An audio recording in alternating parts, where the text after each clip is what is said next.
హైదరాబాద్ ఎప్పుడు చూడని పరిస్థితిని ఎదుర్కొంటుంది. ఒక్కసారిగా ఎగువ ప్రాంతాల్లో కురిసిన వర్షపు నీటిని అంతటినీ కూడా జంట జలాశయాలు పర్టికులర్గా హిమాయత్ సాగర్, ఉస్మాన్ సాగర్ నుంచి వదిలినటువంటి నీటితో మూసీ రివర్ ఒక్కసారిగా ఉగ్రరూపాన్ని దాల్చింది.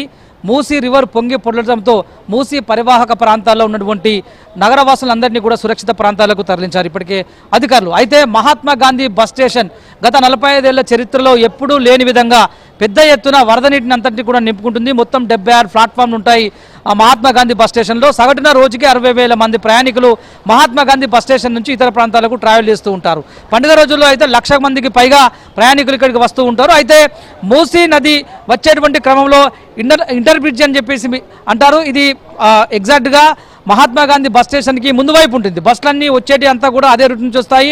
ఎగ్జిట్ రోడ్ దాని వెనక వైపు ఉంటుంది. ఎగ్జిట్ రూట్ వచ్చేసి బిర్లా టెంపుల్ వైపు ఉంటుంది. అయితే ఎగ్జాక్ట్గా మహాత్మా గాంధీ బస్ స్టేషన్ దగ్గరికి రాగానే మూసీ నది 2 పాయలుగా విడిపోతుంది. ఒకటి మహాత్మా గాంధీ బస్ స్టేషన్కి రైట్ వైపు, ఇంకొకటి మహాత్మా గాంధీ బస్ స్టేషన్కి వెనుక వైపు ఉన్నటువంటి ప్రాంతంలో దాదాపు 76 ప్లాట్ఫామ్స్ ఉంటాయి. ఇందులో ప్లాట్ఫామ్ నెంబరు 23 నుంచి ప్లాట్ఫామ్ నెంబరు 50 వరకు మొత్తం 16 ప్లాట్ఫామ్స్ పూర్తిగా నిండిపోయిన పరిస్థితి కనిపిస్తుంది. ఇక్కడ రెగ్యులర్గా బస్సెస్ ఉంటాయి, యాక్సెస్ ఉంటుంది.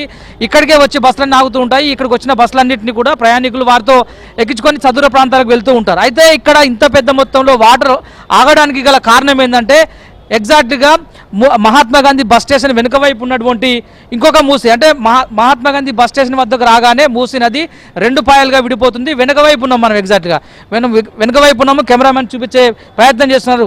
ఎగ్జాక్ట్గా మనం స్క్రీన్ మీద చూసినటువంటి విజువల్స్ అవుతున్నాయి. అక్కడ రిటర్నింగ్ వాల్ కూలిపోవడంతో ఒక్కసారిగా వరద ఫ్లోటింగ్ అంతా కూడా లోపటి వైపు వచ్చేటువంటి ప్రమాదం ఏర్పడింది. దాదాపు 17-18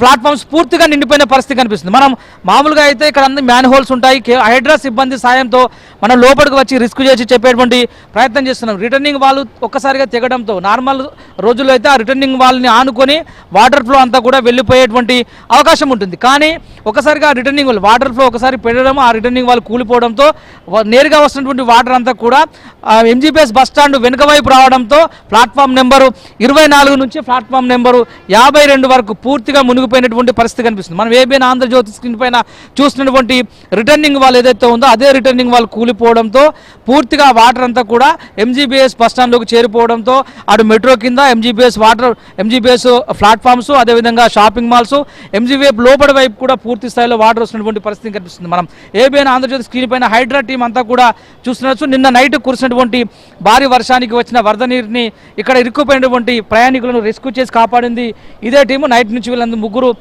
5 టీం ఇక్కడనే ఉంటున్నారు. వీళ్ళు మాట్లాడడానికి ఇన్స్ట్రక్షన్స్ ఉన్నాయి పై అధికారుల నుంచి, కాబట్టి వాళ్ళు మాట్లాడేటువంటి ప్రయత్నం చేయడం లేదు. ఇంకా కొద్దిగా లోపలికి వెళ్తే మాత్రం మనుషులు కొట్టుకుపోయే విధంగా పూర్తి స్థాయిలో వరద అంతా కూడా ఎక్కువైతున్నటువంటి పరిస్థితి కనిపిస్తుంది. నేరుగా ఈ వరద అంటే 2 పాయలుగా విడిపోయినటువంటి మూసి ఎగ్జాక్ట్గా మహాత్మా గాంధీ బస్ స్టాండ్ దగ్గరకు రాగానే వెనుక వైపు ముందు వైపు 2 వైపులుగా విడిపోయినటువంటి మూసి నేరుగా వెళ్ళి మళ్ళీ మహాత్మా గాంధీ మెట్రో స్టేషన్ కింద కలిసేటువంటి అవకాశం ఉంటుంది.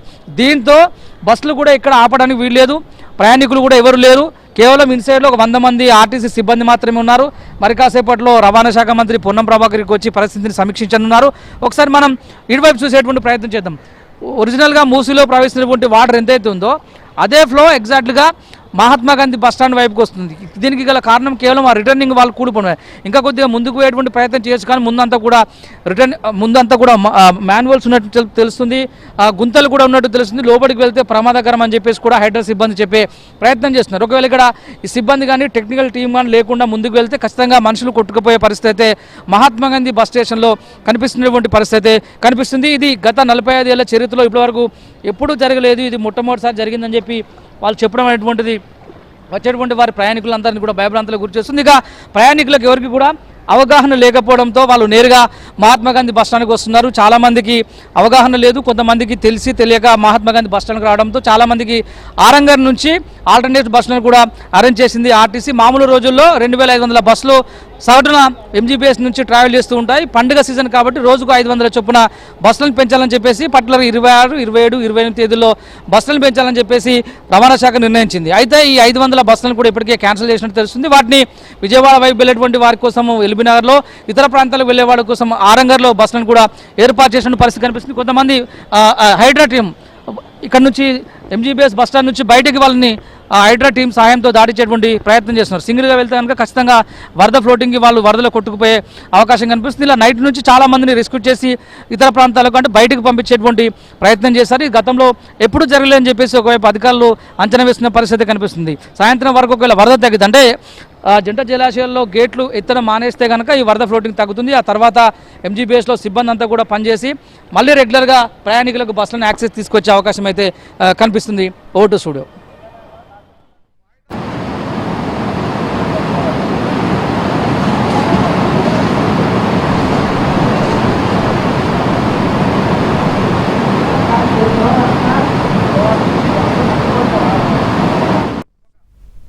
నుండి భారీగా కురుస్తున్న ఈ వర్షాల కారణంగా ఉస్మాన్ సాగర్, హిమాయత్ సాగర్ కి వరద కొనసాగుతోంది.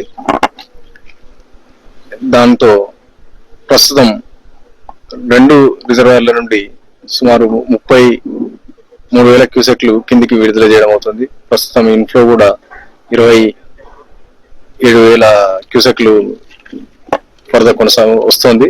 ఇప్పుడు ప్రస్తుతం 33,000, నిన్న హైయెస్ట్ 34,500 క్యూసెక్లు రాత్రి వరద కొనసాగింది.